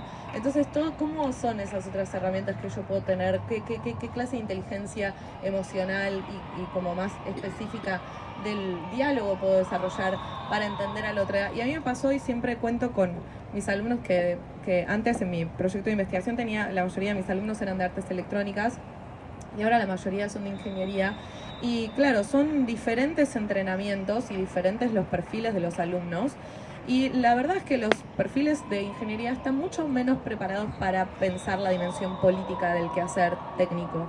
De hecho, no es algo que se piense en la carrera, no es parte de una currícula, no es algo que se converse, no se alienta la participación en asambleas o manifestaciones, no se alientan las conversaciones. Más de un alumno me ha dicho, a nosotros no nos hacen hablar, o lo que opinamos nosotros les parece que somos unos estúpidos, y como que hay un maltrato al alumno como parte de forjar ese perfil ingeniero. Sí, curtito. Claro. Entonces es muy difícil también de repente estar con alumnos que son muy diferentes a la tradición de cómo producimos sentido que tengo yo, que vengo del arte y que tuve otros compañeros y otro diálogo sobre las cosas. Y es un esfuerzo muy grande, porque primero que los alumnos no tienen la culpa, segundo que yo ya no soy una alumna, entonces tengo una responsabilidad como docente. Tercero, que a mí, yo ya sé que la dimensión política es importante, porque sí estudié, hice la tarea. Por supuesto que eso es lo que sé con más fuerza, y un montón de cosas de su pertinencia disciplinar que yo no sé, ¿no? De su experiencia técnica, digamos. Pero la parte de la dimensión política y la relación entre lo técnico y lo social y lo político, lo tengo muy en claro. Entonces, la pregunta ahí es, ¿cómo hacer ese proceso con ellos sin que ellos sientan que yo los estoy adoctrinando o que les estoy solamente bajando línea? ¿Y por qué lugares técnicos yo puedo hacer el ejercicio de entrar para que les resulte mucho más orgánico? Es como decir, no sé, entrar por un lugar que te resulta cómodo, ¿no es cierto? Que no vas a sentir que, bueno, de entrada te estoy haciendo pararte en la luna para pensar esto conmigo, y vos decís, sí, pero acá no puedo respirar. Pero bueno, aparte no te da, o sea, esto de la disonancia cognitiva, que estaba en el libro de La Nueva Edad Oscura, que es un libro que leí en el verano y me traumó mucho, y está muy bueno. Decía que esto de que la gente no es que no le importa el cambio climático, por ejemplo, o problemáticas así muy grandes, sino que como no tiene las herramientas para pensarlo, y es muy abrumante, muy traumática la idea de pensar en eso, simplemente como que el cerebro no, como que, tipo, no es que elegís que no te importe, porque decís, entiendo y igual no me importa, sino que ni siquiera podés como acceder a la idea de imaginarte cómo es eso. Entonces creo que hacer esos problemas más accesibles para uno, para los demás, generar estas herramientas, por ejemplo, vos que estás en este plano, como poder facilitarle esa información al otro para que no se sienta que está en la luna, porque si se siente que está en la luna no va a tener ningún interés tampoco sin éxito por ahora, o sea, muy despacito es el éxito. Podemos decir que hace muy manera. poco tiempo que dijeron como, bueno, ok, o sea, como tuvimos un momento que fue como, bueno, ok, ahora estamos acá encontrados en este mundo donde ya no se puede negar que la dimensión técnica tiene un impacto en la vida de las personas y que no importa cómo labures como ingeniero, o sea, realmente lo que haces puede cambiarle la vida a alguien y se la puede cagar. Entonces no podés escindir esa práctica, o sea, la tenés que pensar, y ahí surge la pregunta, bueno, ¿y entonces cómo lo hacemos? Y los mismos alumnos te preguntan, ¿no? Bueno, ¿y entonces cómo lo hacemos? Y vos le decís, lo que sabes, no, yo no sé cómo lo vamos a hacer, pero este es el camino. El camino es entenderlo y en función de eso hacerse cargo y como aceptarlo. Y en esa aceptación pensar, bueno, listo. Y entonces como siento que no hay una cosa, como que hay mucha tema con la frustración, ¿no? Como, bueno, lo hago y si no funciona, bueno, tengo que volver para atrás y como ser... al final estaba bien no pensar en la política, porque es muy difícil, no lo puedo atacar.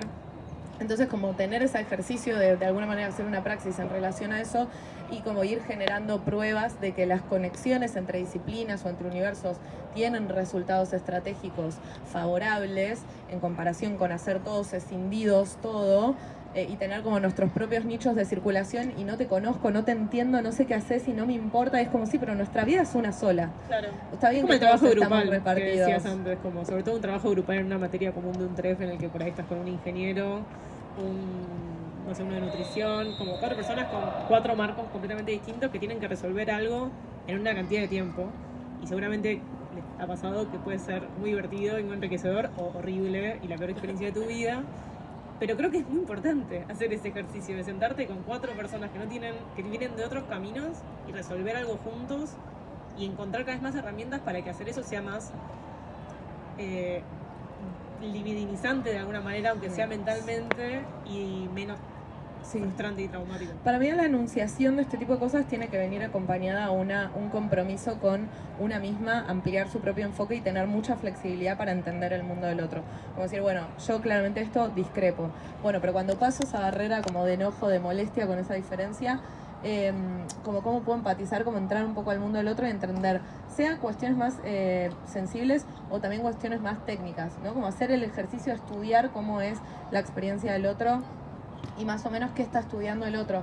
Tener esa capacidad de sentirse una flexible, y para mí eso también es muy del arte, tener la flexibilidad de aprender distintas disciplinas sin tanto como, bueno, no, yo de eso no sé nada porque estudié tal cosa. Es como, bueno, no importa, amigo, o sea, lo estudias un rato y que en general lo vas a poder aprender. No, por ahí no vas a ser especialista, pero vas a entender muy bien el universo de conceptos o de cosas o de técnicas que se aplican a ese mundo y de herramientas. Y eso ya te da un montón de capacidad de dialogar con otros. Y pasa también en estos proyectos políticos donde los políticos tienen como una vida, una agenda, es un territorio específico, con una ciudadanía específica, con una estructura impositiva específica, y decís, bueno, me queda re lejos, yo soy artista, ¿qué hago haciendo algo con políticos en Alexandria Council? O sea, ni idea. ¿Entendés? Que a veces me resulta más lejano el mundo, justo lo hablaba con Gala hace un rato, el mundo del arte contemporáneo que cualquier otra cosa. O sea, me siento más incómoda hablando con alguien que se mueve en el mundo del arte contemporáneo que hablando con un técnico nuclear, tipo, que no entiendo nada, pero me interesa. Totalmente, porque somos muy tecnofánicas igual nosotras. Sí, puede ser. Por eso siempre que estamos en presencia de lo técnico... Pero la diferencia puede aparecer de cualquier cosa, incluso de lo que parece más cercano a uno. Porque uno diría, eso está mucho más cerca de mi práctica artística, ponerle que muchas otras cosas. Y sin embargo hay algo de la cercanía también que hace que la diferencia sea más difícil de limar. Sí, también no hay que estar como abierta a estar en todas las diferencias todo el tiempo. También una puede como elegir, ¿no?, como unos sectores de trabajo. Lo importante es como hacer algo en esa complejidad, que es lo más difícil. O sea, la gran puja cultural en la contemporánea está cuánto simplificamos y cuánto vivimos lo complejo. Y cuando entramos a la complejidad se vuelve todo muy difuso, porque lo que hace la mayoría de la gente, incluso los profesionales, es decir, esto es muy complejo, vamos a reducirlo y vamos a como mutilar esa complejidad un poco para poder atacarla. Y en esa mutilación ya está, o sea, porque después la implementación de eso va a tener millones de problemas y estamos rodeados del problema de haber mutilado la complejidad. Que lo complejo es complejo, y también está bueno reconocerlo como complejo para armarse de las herramientas necesarias para abordarlo. Como esto el cambio climático. Creo que tratar de explicar el cambio climático en 5 palabras es una estupidez, no se puede hacer. O sea, realmente requiere el esfuerzo de tratar de entenderlo y de tratar de pensarlo, y entendiendo que es algo totalmente desagradable de pensar. O sea, no hay nada más que me parezca más desagradable y más tabú que el cambio climático, y sin embargo nada más necesario y urgente. Entonces creo que es como armarse de esas herramientas para entender que la batalla es ardua y necesaria, es inevitable.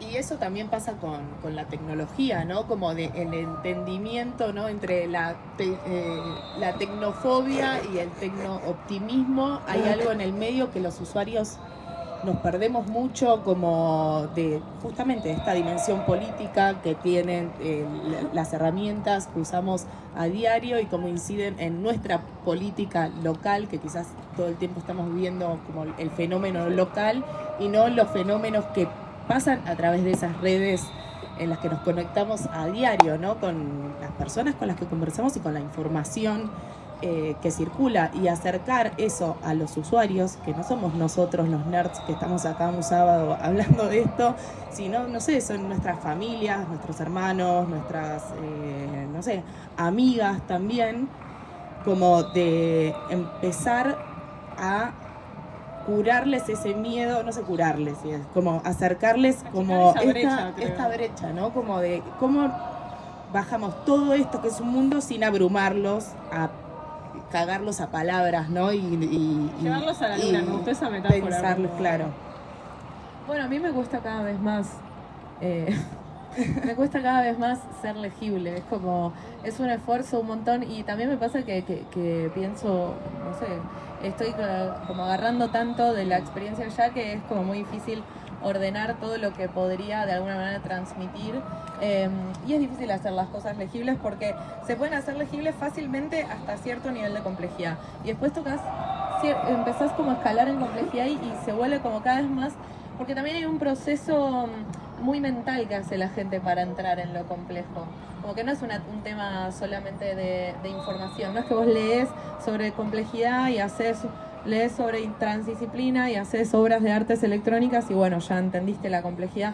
No, pero entendés la dimensión de la complejidad un poco más. O sea, entendés la dimensión de lo que no comprendés. Yo creo que vos la entendés y que yo la entiendo, pero creo que hay mucha gente que no la entiende, y a mí me ha pasado de hacer procesos de formación y que te digan, algunos te dicen como a mí me resultó, y te reflejan o representan más o menos cuánto del pensamiento complejo pudieron agarrar, y decís como ok, ya está navegando en eso y va a poder armar herramientas para navegar en eso, y hay gente que le cuesta mucho más y tenés que hacer muchas más estrategias para que en esa como confrontación de esa diversidad mundos, también. pero es como una confrontación de mundos, porque la única forma de abrir esas puertas en la mente para mí es estudiando matemática o música y confrontando como a la mente con cosas que como metes 2, 3 contradicciones todas juntas y decís, bueno, ves que con toda esta cosa que convive es una complejidad tremenda, porque si vos tuvieras que tomate un año si querés y volvé y decime cómo simplificamos esto sin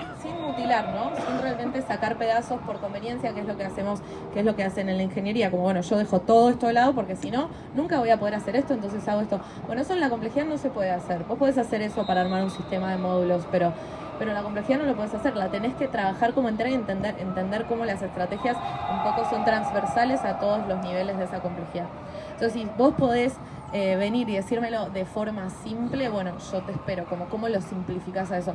De hecho, en la literatura académica que trabaja la complejidad en el mundo anglosajón, que tiene otra terminología que se llaman wicked problems, ellos lo que acordaron como internacionalmente es que no proponen soluciones a ningún problema complejo, como es un acuerdo. Hay consenso en que, y en todos los abstracts y en toda la bibliografía vas a encontrar, en las revisiones sistémicas vas a encontrar que dicen, bueno, ya sabemos, o sea, todos damos por sentado que no se pueden solucionar los problemas complejos, punto.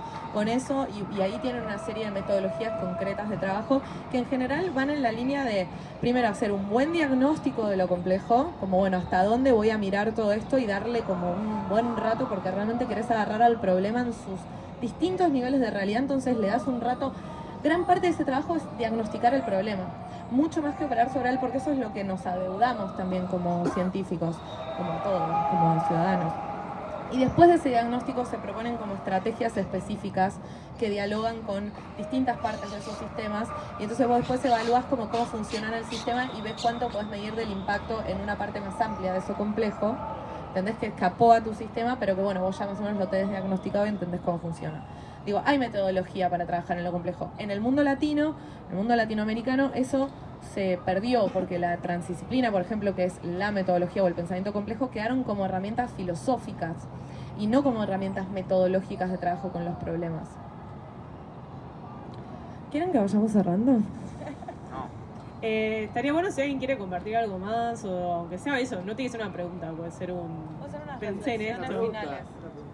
Dale. O una propuesta de que el ámbito de la academia o la universidad, ¿cómo imaginan el rol dentro de todo esto? Como lo dije antes, ¿te acuerdas cuando hablamos de el vínculo sano, Estado, universidades, agencias públicas, empresas? Y yo soy ahora estoy trabajando mucho en la línea de Mariana Mazzucato, que es una economista que propone que los estados son los que tienen que liderar grandes misiones y atrás van todas las instituciones públicas y privadas, y ella como nuclea las grandes misiones en los 17 Objetivos de Desarrollo Sostenible de la ONU. Entonces, como decir, bueno, cuando vos atacás uno de estos objetivos, atacás todos, porque así es la complejidad. Entonces elegís uno, medio como tu cosa, tu metáfora, tu agenda que va a guiar eso, y atrás llevas a todas los fondeos tienen que ir en estas líneas de investigación que van a desarrollar esto, las empresas tienen que hacer esos acuerdos y esos desarrollos que mueven esa línea de trabajo, y mi objetivo es, no sé, a 10 años lograr pobreza cero o limpiar mis océanos, o no sé, como algunos de esos grandes enunciados. ¿Y desde la docencia o, por ejemplo, la coordinación o y desde ese la tipo docencia, de roles? Yo estoy probando esto ahora, que después voy a armar un paper, se los comparto, pero estoy haciendo esta prueba de trabajo con como de llevar como esta perspectiva transdisciplinar como metodología de trabajo en proyectos de investigación de tecnología a alumnos que vienen de mundos diferentes, entre algunos que son de ingeniería y otros que vienen del campo del arte, y hago algunas pruebas, pero como contaba antes, estoy ahí muy probando todavía, y lo que entendí fue que no iba a funcionar como lo venía haciendo. Eso fue como un primer paso, y después ahora estoy probando cosas que, bueno, yo se las compartiré, pero sí, como mucha metodología aplicada, tipo, bueno, cómo, esto que les decía, cómo entrar por lo técnico y desde lo técnico llegar a preguntas que son más importantes, que después van a volver a modificar lo técnico, ¿se entiende? Porque vos entrás por lo técnico, entras a una parte más filosófica, y una vez que eso como que se destraga, puedes bajar a lo técnico de vuelta para decir, ok, pero ahora en la práctica vamos a tener en cuenta esto otro. Bueno, ¿cómo hacemos? Y es re difícil, pero ¿qué hacemos? O sea, vamos a ver, como por suerte no tenemos el apuro. Siempre cuando pasan un par de meses de estar laburando mucho, llega un momento que es como, bueno, esto hay que entregarlo, como que hay siempre esta cosa de estar apurados. Yo siempre digo como, no, porque no es una empresa, o sea, es una investigación, y todo el apuro que hagamos es una injusticia para este proceso realmente de desarrollo de conocimiento que merece otro tiempo, porque estamos en un momento complejo en el que hay que pensar. Pero pienso en la docencia eso, y bueno, lo que hacen Nico, Leopoldo y Ari también para mí es otro ejemplo de docencia.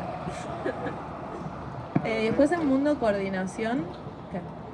Entiendo que cuando no hay una tensión entre el ámbito ese de la universidad, de la investigación y por lo pronto el mercado. Bueno, es que justamente, por ejemplo, algo que pasó en Artes Electrónicas, la carrera, la licenciatura donde estamos hablando ahora, es que hubo un cambio de coordinaciones, y con todos los problemas que tuvo la coordinación anterior, tenía una idea de perfil que está mucho más vinculado con lo que nosotros pensamos sobre las artes electrónicas, que tiene que ver con este cruce entre arte, ciencia y tecnología, y pensar al artista como una persona que puede como navegar en distintos mundos, y sobre todo en el campo científico y tecnológico. Y ahora la bajada es, no, bueno, al arte contemporáneo y producir para el arte contemporáneo. Y el problema de eso no es que tiene que ver con una cultura de cada coordinación, es que vos tenés una responsabilidad civil, porque sos el coordinador de una carrera de una universidad pública en un país pobre, que egresa miles de pibes todos los años y no tiene ya un modelo de trabajo asalariado para asegurarles un trabajo. Si vos los haces competir en un circuito de competencia que es centralmente capitalista, porque el chiste es que poca gente llegue, eso es lo que lo hace también fuerte en su valor. No tiene que ver. Donde la escasez es valor. Exactamente. Entonces, vos estás egresando miles de pibes. ¿Cuál es tu responsabilidad con esos pibes que los vas a mandar a competir a un mercado que vos perfectamente sabés que entran 5 de 2000? Esa es una responsabilidad civil que los alumnos deberían reclamarle a las coordinaciones. Toda la dimensión ética. No me interesa, yo hablo de esta porque las otras no las conozco. No, bueno, pero sí. Es un pacto quebrado entre la Es que es un pacto universidad quebrado, y totalmente, porque en laboral, ingeniería todo, también todo. pasa. Y en ingeniería también pasa, tal cual. Entonces los pibes, en vez de pensarse desde su identidad y qué tipo de proyecto puedo yo encarar con todas las herramientas que tengo, no la ejercitan a la identidad, ejercitan solamente ese proceso intelectual de generar conocimiento técnico. Entonces después solo se pueden imaginar donde en una empresa, y son los creadores, o sea, artistas e ingenieros, un solo corazón, o sea, son gente que inventa y resuelve y crea cosas, y no los estás haciendo ejercitar la identidad, que es de ahí de donde va a salir una idea genuina, un proyecto colaborativo y una cosa menos alienante, porque solo el ejercicio identitario te desaliena, porque entendés el contexto en el que estás, entendés dónde estás navegando. Los pibes que sienten que no pueden hablar durante toda la carrera salen en un mundo que no solo después pocas empresas los van a contratar, sino que después ellos no entienden quiénes son. Y la capacidad de imaginar también creo que es muy importante, y yo la viví mucho en mi primer año en esta carrera, como que fue en 2018. que había en el aire una cosa de imaginar todo, y si no existe puede existir, y nada es imposible, también con ustedes y con todo lo que se armó en ese momento, que creo que de ahí sale magia, o sea, ahí realmente generas, traes a tierra lo nuevo, no fue magia, pero magia en el sentido alquímico de que haces que exista algo que no existía, no en el sentido pensamiento mágico, sino de lo que bueno, lo dice Mark Fisher, que dice que el pensamiento emancipatorio tiene que hacer que parezca posible lo que hasta hace 2 minutos parecía imposible. Y si no logra hacer eso, falla, o sea. Hace algo así, ya se ven ahí, pero entonces es igual de potente que o sea, hasta más potente que partiendo de la base de que el contrato de que una universidad te va a dar trabajo está quebrado para todas las áreas, y obviamente que para una carrera artística eso, o sea, está de cuajo, ¿no? Ya que puedan aparecer estos momentos de imaginación posible, yo lo veo como un logro. Bueno, pero yo hice una comparación entre dos tipos de coordinaciones.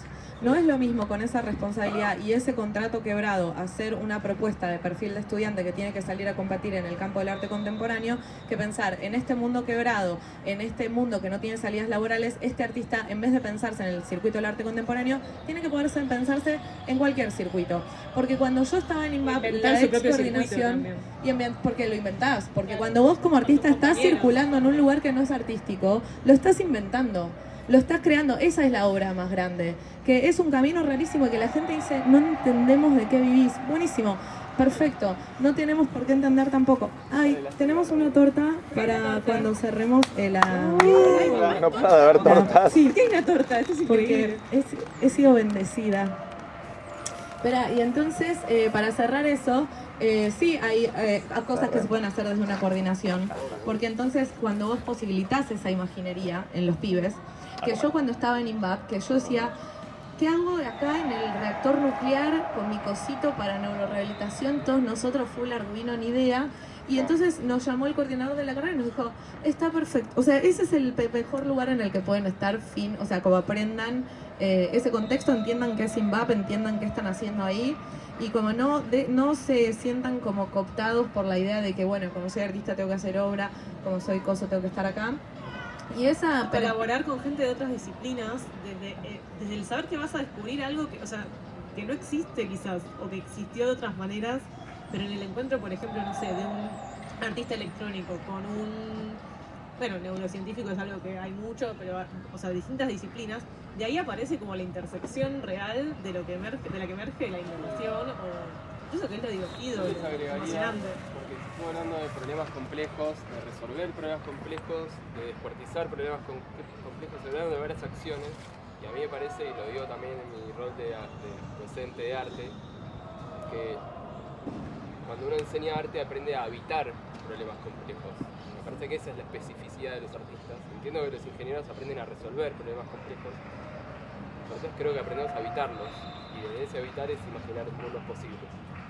Pero... Yo creo que vos sabés habitar los problemas complejos y más gente. Pero no creo que tanta gente, ni tantos alumnos, ni tanta gente realmente pueda habitar la complejidad. No, obviamente. Pasa que si vos facilitas eso desde la docencia o lo habilitás, genera una epidemia de habitadores de problemas complejos. Una epidemia. O sea, yo lo vi igual en mi epidemia, pero en mi sentido positivo también. No, pero no pasa. En la camada. Porque no lo sabemos. Sabemos muy poco de nuestra experiencia personal, pero no tenemos datos. Y por ejemplo, algo que se hizo en esta carrera. Sabe que lo contrario no lo genera en absoluto. Por supuesto que sabemos que esto lo vamos a decir, si lo alienta, como que lo impulsa. A los estudiantes, digamos, a que entren dentro de cierto paradigma. Sí. Sabes que eso no genera pensamiento negativo. Sí, pero bueno, yo no quiero ahora que estamos cerrando la charla caer en una cosa optimista loca, ¿ok? Sí. O sea, nos vamos a quedar. No vas a poder evitarlo. No. Porque miren, algo que pasó. Ponte la vida. Ponte vivir. Porque algo que pasó acá y que también cabe hacernos unas preguntas o propuestas también, es que acá hay un montón de prácticas que son relativamente especiales, sobre todo en el cambio por ejemplo, de la carrera, del programa, del plan de carrera, Y eso no se estudia, no se produce ciencia de cómo fue ese cambio, no se produce conocimiento de cómo son los impactos, no se evalúa cómo eso está impactando en la vida de los alumnos, cómo impactaba en la vida de los alumnos antes, no hay nadie siguiendo eso. Estamos en un contexto académico, midiendo absolutamente nada, guiándonos por ideas que podrán ser correctas, pero si no las estudiamos, ¿por qué en el seno de lo académico hacemos cosas tan como así, a lo que no quiere la cosa, como quien no quiere la cosa, te cambio toda la carrera, cambio toda la currícula, y esto más o menos las exigencias, o invento exigencias que no existían hasta hace poco. Vos inventás lo que querés, pero después lo tenés que medir, porque esto es una universidad, no es el taller de arte de tu amigo, ¿me entendés? Esto es una universidad y se produce conocimiento, tenés una carrera que es única en el país, que es súper popular y hermosa, se hizo un cambio enorme. Obvio que los cambios son siempre traumáticos, problemáticos, y justamente para eso es una aliada de la ciencia, y más aún el arte y la ciencia. ¿Cómo vos hacés para aprender lo que está pasando y para medirlo? Que no sea una discusión entre pares de, que no sea una discusión entre pares de, bueno, me gustó cómo funcionó, no me gustó cómo funcionó, está bien, pero más allá de los egos y de lo que nos parece que funciona, porque acá aparece todo esto, bueno, si nosotros desde la docencia bajamos esto, está bien, comprobémoslo. Nosotros decidimos hace 400 años atrás que íbamos a usar un método para hacer un consenso internacional de cómo producimos conocimiento. Y tenemos miles de metodologías para aplicar. Miles. Sí, poner en valor un poco lo que ya existe. Siento que algo que viene de los 90 hacia acá también es esto de como lo que ya existe es una mierda y es un invento de los estados conspirativos contra nosotros. Pero no pasa en todos lados. Hay que inventar todo de nuevo. El alumno de ingeniería, ¿ustedes cuánto tienen que hacer papers para entregar los trabajos finales? Los de sonido, sí. Bien. Ellos tienen que hacer un paper cada vez que tienen una materia. Y nosotros no hacemos un solo paper. ¿Entendés lo que digo? ¿Con qué también? No es que está mal que nosotros no hagamos papers o que ellos hagan. Está mal que ellos tengan absolutamente condensada esa práctica y nosotros tengamos absolutamente condensada la práctica de hablar sin saber. Porque nosotros podemos conocer y no necesariamente saber es hacer un paper, ¿no? Pero quiero decir, estamos evaluando algunas cosas que hicimos, algunas decisiones que se tomaron, cómo funcionan algunas cosas, y no estamos haciendo una batería de datos para ver cómo funcionó, cómo salió diseñando. ¿Vos sabés cuánto el arte tiene para poner en cómo vos diseñás un estudio? ¿Cómo lo mirás? ¿Realmente qué evaluás de lo que el alumno siente? Y para el cambio que podés hacer. Más allá de la coordinación, que también eso siento que pasa cuando cambian los presidentes y cambia todo el modelo del país, como que haya ciertas cosas que se mantengan, esté quien esté. O sea, sí, y que claro, que vos puedas decir, para poder listo, yo acá tengo estos números. Exacto. Y como usarlo como estrategia, obvio. Pero bueno, es ese tema de, entiendan que no se puede pichear el arte, la ciencia y la tecnología si no somos capaces, si nos aterroriza hablar con un ingeniero y decir hagamos un paper juntos y midamos lo que estamos haciendo y entendamos un poco el impacto que tiene, que no podemos decir arte, ciencia y tecnología solo porque usamos bacterias para poner un microscopio para hacer una imagen muy linda. Eso es una práctica estética 100%, usás algunas herramientas de la ciencia, buenísimo, felicitaciones, pero hacer ciencia es otra cosa, y hacer tecnología también es otra cosa, y hacer arte seguramente, y esta es mi hipótesis, también es otra cosa. Y eso pienso, que nos perdemos el valor artístico de pensar el conocimiento científico, que es lo más lindo, porque la ciencia es muy brazos abiertos de que nosotros entremos a ese campo y digamos, a mí se me ocurrió mirar este dato así, ¿a ustedes les parece que esto tiene sentido? Y es raro, pero lo armamos así y vos como, qué bueno, nunca pensamos en... De vuelta en lo renacentista también. O claro, sea, el artista científico como una unidad y no como campos opuestos que pueden colaborar, sino como un mismo espectro. Sí, pero además de producir, de crear como el inventor, producir ciencia, que eso sí que no era tan del Renacimiento, y yo creo que hoy es como el nuevo The Ultimate Da Vinci. The New Dark Age tiene que venir seguida de The New Renacimiento. Claro, The New Renacimiento sería, sos inventor, sos artista, sos científico. Pero sin miedo a la ciencia, a la práctica científica, porque a mí muchas veces acá en artes electrónicas me aconsejaban para mis proyectos y me decían, olvídate de la ciencia, vos hacés obras y pues sos artista, como no te sientas presionada para... La verdad me siento presionada para hacer arte mucho más de lo que me siento finalmente presionada para hacer ciencia, y que le tengo poco miedo a hacer ese cruce, y acá hay mucha duda de cómo puede ser que hagan unos papers de ciencia experimental, y después vas a Estados Unidos y ellos lo hacen hace 40 años porque no tuvieron autodictaduras para destruir a todos sus intelectuales. Y por eso en Estados Unidos. Claro. Entonces ellos te dicen, nosotros no lo discutimos a eso. Acá los artistas hacen ciencia y les decimos científicos a todos, porque este es el contexto académico. Y después podemos decir, nuestros científicos son artistas, producen estas obras y tenemos unos espacios espectaculares para que solo monten obra los artistas que hacen ciencia. Porque vos sos artista, no podés venir a montar un coso acá. Tenés que mostrar el trabajo científico que estás haciendo y en relación con eso, cuáles son las creaciones artísticas que como lo atraviesan, sea de lenguaje, sea de diseño de experimentos o sea de producción como puramente estética. Y entonces acá armas todo eso. Y a mí eso me pareció muy liberador y me ayudó a entender y a pensar cosas que me pasaban acá que todavía tenía muy mareadas y ahora las veo muy claro. Pero es un tema de calenturas al final. ¿Cómo es calenturas? Todo es un tema de calentura calenturas. para hacer ciencia. Y ellos son los líderes internacionales de la ciencia y la tecnología. Nosotros también somos recas, tenemos una alta calentura por la ciencia en Argentina. Alta calentura por el arte. Más la nuestra que tenemos todo en contra que ellos tenían todo. No sé si la del arte es más grande que la ciencia. Argentina en ciencia es también muy importante por ser un país del tercer mundo. De la calentura. La calentura con ser científicos. Bueno, sí, claro, en artes electrónicas hay más por el arte que por ciencia, pero en ingeniería no se pueden imaginar y hay que haciendo... pensar cómo cambiar esos valores y de es como temperatura. un Tinder de carreras, Exacto, de disciplinas. Es que es así, nosotros empezamos con la Virginia Tech con un Tinder de proyectos. Es que es así, es tipo, por eso el erotismo va a ser clave en los próximos años. Porque si nos juntamos solo desde el conocimiento, nos morimos.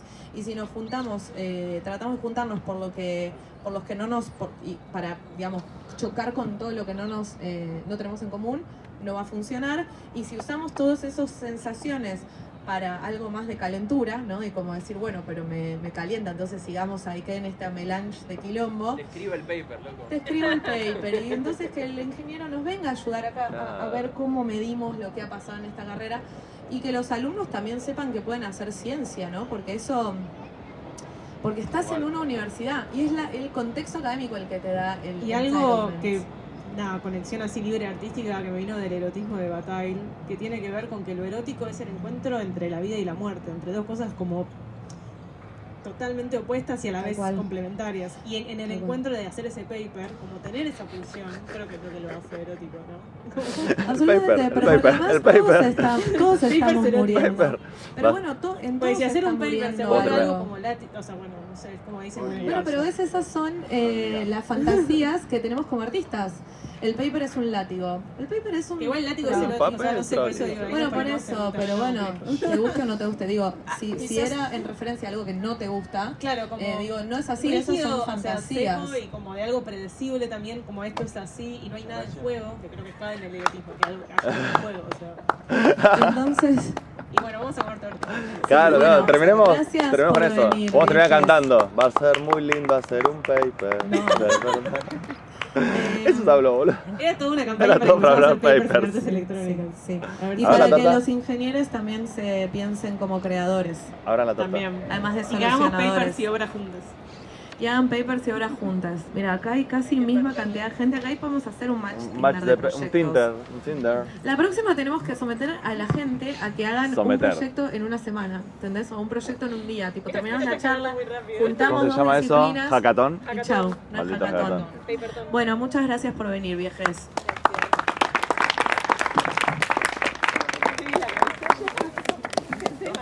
A ver. Ay, chicas, abrí ¿podemos esto. sentarse Abrí en esto. esa mesa?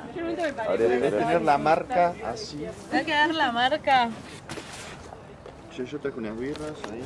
Muy bien, amigo, Usalas, ¿estará frío usalas. eso? No había que traer birras. San. Esa torta. Boluda, estamos comiendo torta. Boluda, ¿quién es esto? ¿Tenés un contrato con alguien? Torta, voy a llorar. Vos tenés un contrato con alguien, boluda. Ayer comimos una torta de bonobón. Ayer comimos otra torta. 5 de la mañana. Mamá que la amo. ¿En serio que le hizo?